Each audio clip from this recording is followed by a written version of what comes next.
Estamos en el contexto de la Navidad. Cuando uno empieza a entrar en noviembre, ya empieza a ver un cambio de decoración en los escaparates.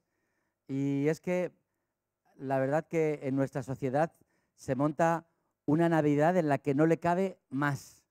No le cabe más excepto una cosa: la Navidad. La Navidad. Y me explico. Hemos hecho socialmente de esta celebración un tiempo de compras, un tiempo de regalos, un tiempo de compromisos familiares, un tiempo de loterías, un tiempo de un montón de elementos con los que hemos tratado de cargar o sobrecargar la Navidad, sin darnos cuenta que al final estamos quitando de en medio lo más importante, el significado, la esencia de la Navidad. Pero de vez en cuando sí que encuentras algo por ahí que te hace pensar en la Navidad. El pasado día 25 estábamos en casa tranquilamente, nos habíamos levantado un poquito tarde, la noche del 24 fue un poco larga y pusimos la radio y estuvimos escuchando un relato basado en una novela, en un cuento titulado Qué bello es vivir. Es un cuento que se llevó a las pantallas hace muchísimos años, se escribió en plena Segunda Guerra Mundial, en el año 1943, y se adaptó al cine en 1945, una película de estas antiguas, y se hizo una versión radiofónica. En este relato hay un ángel que es enviado por Dios para convencer a un hombre que no se quite la vida.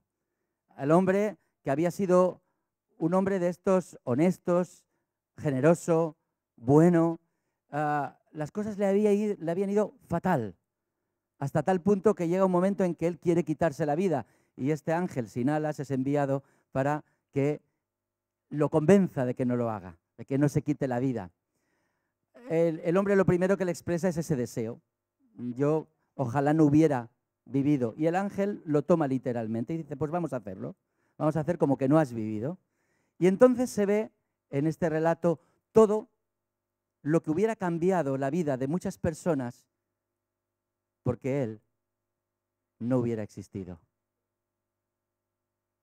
Su hermano hubiera muerto en un accidente porque él fue el que le salvó la vida. Hubo un hombre que acabó como un vagabundo y pidiendo dinero porque tuvo un accidente laboral, cambió una medicación y en vez de dar medicación dio veneno y esto le valió la expulsión y le valió la condena de toda la sociedad. En fin, muchas cosas que habrían cambiado hasta que él toma conciencia y entonces su deseo de morir se transforma en un anhelo tremendo por vivir. Y ese relato me hizo pensar, porque como digo, estamos celebrando la Navidad y la pregunta primera que me hice es, ¿qué hubiera sucedido si Jesús no hubiera nacido? ¿Te lo has planteado? ¿Te has planteado cómo sería hoy nuestro mundo si Jesús no hubiera venido? Algunos puede que piensen, pues estaríamos mejor, porque caramba, cuántas guerras se han montado en nombre de la religión. Mirad, no se necesita de la excusa de una persona como Jesús para montar una guerra.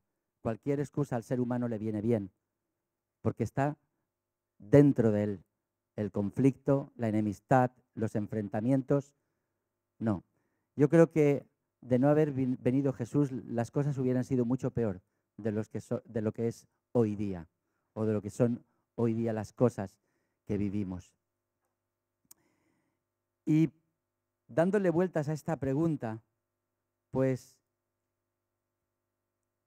me vinieron otra serie de planteamientos.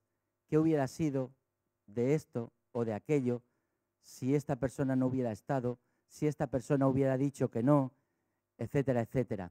Y os quiero conducir poco a poco al relato del origen de la Navidad, que es el nacimiento de Jesús. Como muchos sabéis, la Biblia es un conjunto de libros que está dividido en dos bloques, Antiguo Testamento y Nuevo Testamento. Pero ¿sabéis? Entre un testamento y el otro hubo un periodo de 400 años, que podríamos llamar, bueno, se le llama el periodo intertestamentario, pero podríamos llamarlo los 400 años de silencio de Dios. Años en los que no hubo un profeta, años en los que la voz de Dios costaba escuchar, años en los que no había una revelación general para todo el pueblo de Israel, para el pueblo escogido por Dios. 400 años de silencio de Dios, pero que llega un momento en que se rompe ese silencio. ¿Y sabéis cómo rompe Dios ese silencio? Enviando a un ángel, el ángel Gabriel, que primero va a una pareja de ancianos, un sacerdote y su mujer, ancianos, y que tenían una espinita clavada en el corazón. ¿Sabéis cuál es? El hecho de que su mujer era estéril y no habían tenido descendencia. Y eso para cualquier judío era una especie de maldición. Y llega el ángel Gabriel y le anuncia a Zacarías que va a ser padre. En su ancianidad va a ser padre. Zacarías no se lo cree y se lo expresa al ángel. Y el ángel le dijo, mira, por la incredulidad que tienes, te vas a quedar mudo hasta que nazca tu hijo, que se llamará Juan, Juan el Bautista. Pero 6 meses después de aquel anuncio, este mismo ángel acude a María y también le hace otro, diríamos, le transmite otra notición, pero esta vez más complicado si cabe que el que se le había hecho a Zacarías y a Elisabet. Si os parece, lo podemos leer, está en el capítulo 1 del Evangelio de Lucas, allá por el versículo 26, si no recuerdo mal. Dice así este texto: a los 6 meses envió Dios al ángel Gabriel a un pueblo de Galilea llamado Nazaret, a visitar a una joven virgen llamada María, que estaba comprometida para casarse con un hombre llamado José, descendiente del rey David. El ángel entró donde ella estaba y le dijo: te saludo, favorecida de Dios, el Señor está contigo. Cuando vio al ángel, se sorprendió de sus palabras y se preguntaba qué significaba aquel saludo. El ángel le dijo: María, no tengas miedo, pues tú gozas del favor de Dios. Ahora vas a quedar encinta. Tendrás un hijo y le pondrás por nombre Jesús. Será un gran hombre al que llamarán Hijo del Dios Altísimo. Y Dios el Señor lo hará rey, como a su antepasado David, y reinará por siempre en la nación de Israel. Su reinado no tendrá fin. María preguntó al ángel: ¿cómo podrá suceder esto si no vivo con ningún hombre? El ángel le contestó: el Espíritu Santo se posará sobre ti y el poder de Dios, del Dios Altísimo, se posará sobre ti como una nube. Por eso, el niño que va a nacer será llamado Santo e Hijo de Dios. También tu parienta Isabel, a pesar de ser anciana, va a tener un hijo. La que decían que no podía tener hijos, está encinta desde hace 6 meses. Para Dios no hay nada imposible. Entonces María dijo: yo soy la esclava del Señor. Que Dios haga conmigo como me has dicho. Y con esto el ángel se fue. ¿Os imagináis a María en ese momento? Porque no solía ser muy habitual que alguien de pronto viera un ángel. Más bien, nadie veía ningún ángel, salvo Zacarías, cuando estaba ofreciendo el incienso en el templo y recibió aquel anuncio, y María, que recibe este otro anuncio. Sin duda alguna, que para María esto era un privilegio tremendo, como lo hubiera sido para cualquier mujer a la cual Dios hubiera escogido para llevar a cabo su plan de salvación. Me imagino a María pensando: caramba, ¿qué habrá visto el Señor en mí para escogerme y plantearme este plan, para utilizarme como canal, como conducto de salvación, por cuanto me da la tarea de traer a este mundo al Mesías, el instrumento escogido para llevar a cabo ese plan de salvación? La llegada del Mesías el Hijo de Dios, Hijo del Altísimo y Rey de Reyes. Yo me imagino que le desbordaría a María por todos lados sentir todo este peso de privilegio en sus carnes. Pero ¿sabéis? Imagino que también María era consciente de las terribles implicaciones que tenía esta tarea. Unas implicaciones muy grandes, comenzando por el mismo riesgo de morir. Porque sabéis, como hemos dicho en anteriores domingos, sabéis que pasaba a una mujer que era, pues, condenada por fornicación o por adulterio. María no estaba casada y de pronto se iba a quedar embarazada. Esto le podía acarrear la pena de muerte en aquel contexto. Eran unas grandes implicaciones las que tenía también el aceptar la proposición del ángel. Algo fuera de toda duda, ¿sabéis qué es? Que aquel bebé que iba a nacer no era hijo de José. Y esto quedaba fuera de toda duda, porque él no estaba casado con María y él no había tenido relaciones sexuales con María. Con lo cual solo cabían dos posibilidades. Una de dos. O realmente era obra del Espíritu Santo y Dios directamente lo había hecho, o era un hijo ilegítimo que iba a tener con otra relación. De hecho, a Jesús lo acusaron en más de una ocasión, precisamente, y sembraron esa duda algunos de los fariseos. Cuando Jesús les decía que no eran hijos de Dios, ellos decían y reivindicaban que eran hijos de Abraham, descendientes de Abraham. Dice, y no somos hijos de fornicación. Y lo dejaban caer así. Lo dejaban caer así, por si Jesús se daba por aludido. Pero esa sospecha se prolongó a lo largo del ministerio de Jesús. Y hay quienes se instalaron en la idea de que se trataba de un hijo ilegítimo. Pero hay otros que entendieron que aquello fue obra de Dios y que utilizó a María para ese fin. Con lo cual, ¿os dais cuenta de que no se trataba de aceptar un plan sencillo para su vida? No solo se jugaba en un primer momento la vida, sino que después iba a cargar con la vergüenza, entre comillas, de la sospecha, de las murmuraciones y los cotilleos que iban a estar lanzando sobre su persona un año tras otro, un año tras otro. Mira la fornicaria esta, mira esta que se la pegó a José. Y soportando año tras año, tal vez, estas acusaciones. Además, tampoco el ángel le contó todo el plan a María. Tampoco le dijo, mira María, esto va a acarrear sobre ti un sufrimiento muy grande. Porque cuando tu hijo se haga adulto, cuando esté más o menos en los 33 años, será condenado a muerte y tú lo verás morir. Y lo verás morir como un malhechor y crucificado. Esto tampoco se lo contó el ángel. No era una tarea fácil.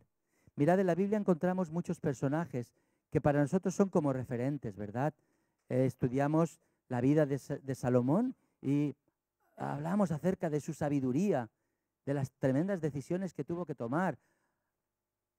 Hablamos de David, del rey David, que es todo un gran personaje, pero no solo personajes masculinos, sino también hay mujeres que se convierten en una referencia para nosotros, como la reina Esther, o como lo fueron Ruth y Noemí. Incluso hasta Rahab llega a transmitirnos enseñanza con su vida. Y sin duda alguna, María. María, por la respuesta que le dio al ángel, cuando dijo, yo soy la esclava del Señor, que se haga como tú me has dicho que Dios quiere que se haga. La pregunta es, ¿qué hubiera sucedido si María hubiera dicho que no?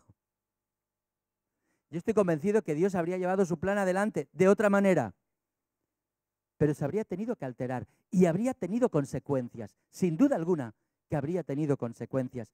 Porque cada respuesta nuestra ante una decisión, y en el caso de María también lo era, una respuesta en una dirección u otra, iban a traer consecuencias terribles, consecuencias muy graves.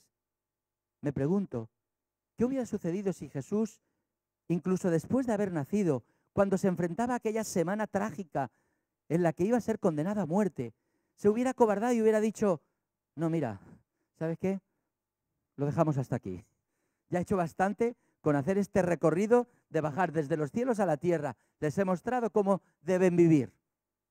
Habría tenido unas consecuencias terribles, porque no habríamos alcanzado el perdón de Dios a través de su muerte. Mirad, hay respuestas que tienen grandes consecuencias. Me gustaría que pensaras en algunas de las respuestas que tú has tenido que dar en tu vida y que han marcado una diferencia en ella. Yo acabé pensando en mí mismo. ¿Qué hubiera sido de mi vida si yo, en el momento en que Dios se me dio a conocer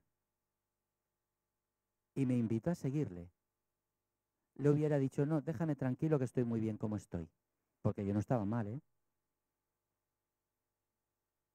Mi vida habría sido otra, estoy seguro, muy diferente a la actual. Y seguro, 100% seguro, mucho peor que la actual. Porque no había encontrado ni la enseñanza de Jesús, ni el regalo de la vida abundante y vida eterna que Él da a todo ser humano que le acepta en su vida. Me gustaría que pensaras en algunas de las respuestas que has tenido que dar en tu vida. A lo mejor dijiste que sí a un marido o a una mujer y eso condicionó, para bien o para mal. Porque si fue un acierto, fue para bien. Si fue un error, fue para mal. Y errores los hay, ¿verdad que sí? ¿Qué habría sido de algunas de las respuestas que tú has tenido que tomar en tu vida si hubieras cambiado dicha respuesta? Mirad, hoy estamos celebrando este culto porque un grupo de hombres y mujeres ofrecieron a Dios una respuesta afirmativa en su vida. Cuando ellos se encontraron ante la disyuntiva que el Señor le ponía delante, ¿quieres seguirme? ¿Quieres hacer de mí el Señor de tu vida? ¿Quieres hacer de mí el Salvador de tu vida? Pues la respuesta habría marcado sin duda su futuro. Pero la respuesta de ellos fue sí. Y por eso hoy celebramos este culto de bautismos.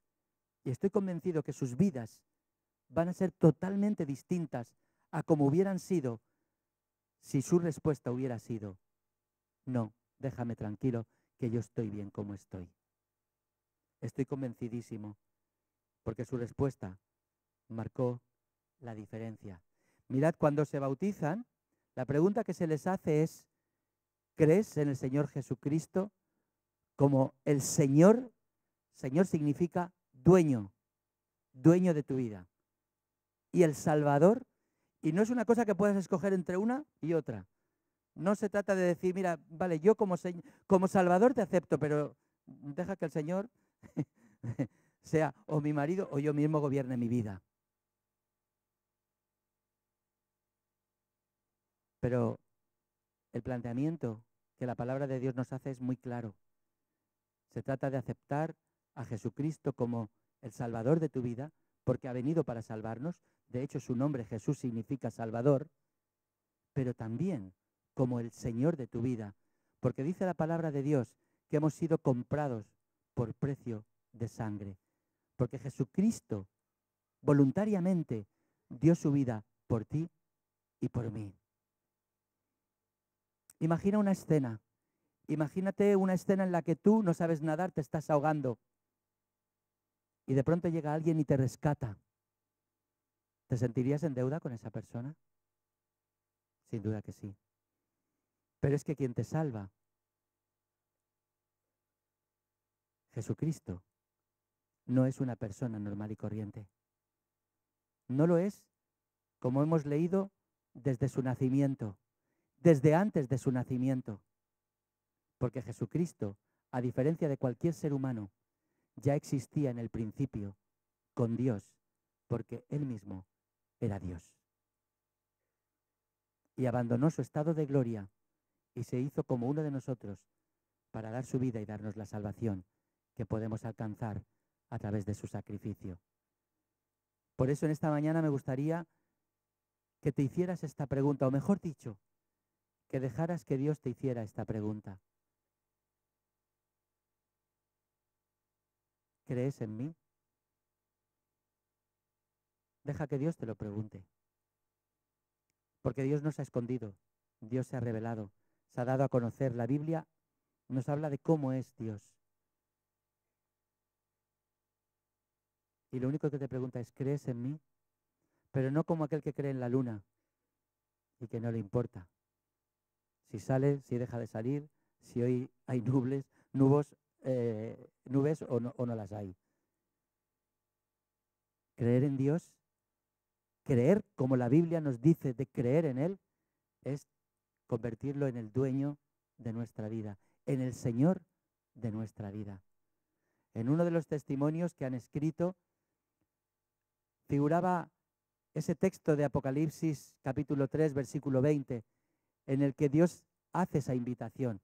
He aquí yo estoy a la puerta y llamo.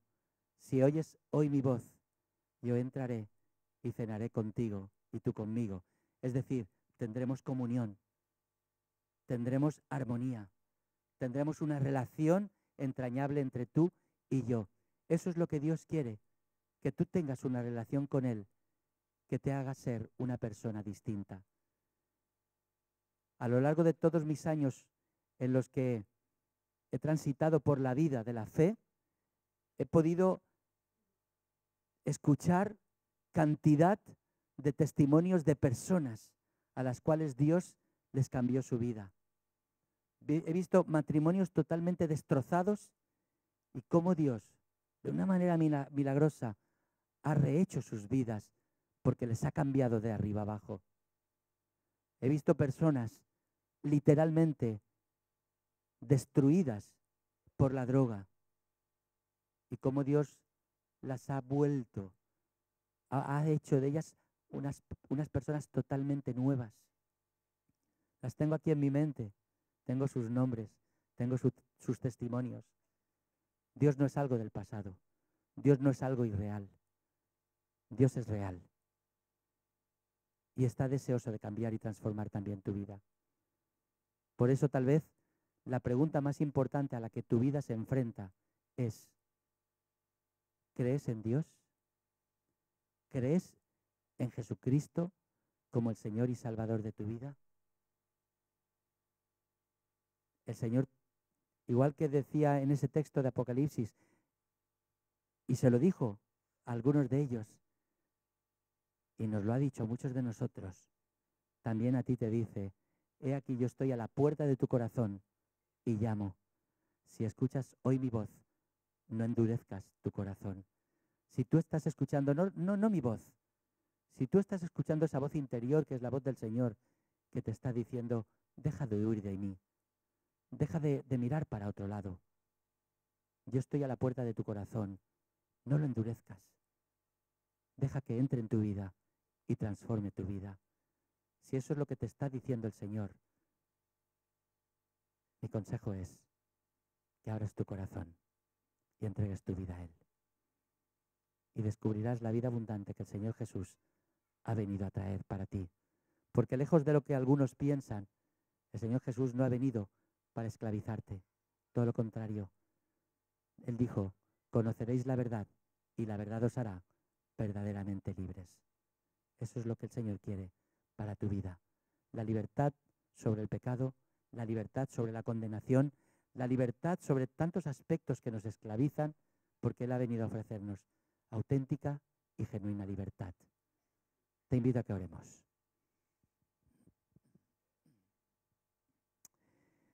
Señor, en esta mañana venimos delante de tu presencia,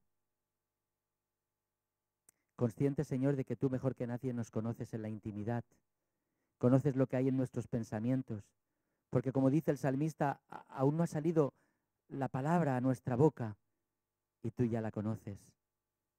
porque ante ti no podemos esconder nada, porque tú como nuestro Creador nos conoces tal como somos. Y a pesar, Señor, de nuestro pecado y a pesar, Señor, de nuestras actitudes egoístas, a pesar de todo, Señor, tú nos sigues amando. Yo quiero, Señor, en esta mañana interceder por aquellos que están aquí, que tal vez han oído hablar acerca de ti en su niñez, en su adolescencia. Pero, Señor, en esta mañana yo te ruego que te oigan a ti, que oigan tu voz en su corazón, que oigan tu invitación y que no se puedan resistir a ella, que abran su corazón a ti y te digan, sí, Señor, aquí tienes mi vida, creo en ti, creo en el sacrificio que tú has hecho para salvarme y por ello te entrego mi vida. Señor, como lo hicimos muchos tiempo atrás, que en esta mañana sea día de salvación para sus vidas, que esta sea una Navidad distinta, diferente, porque en ella hayan dado una respuesta distinta, diferente, la respuesta de aceptarte en sus vidas como su Señor y su Salvador. Te lo ruego, oh Dios, en el bendito nombre de Cristo Jesús. Amén. Amén.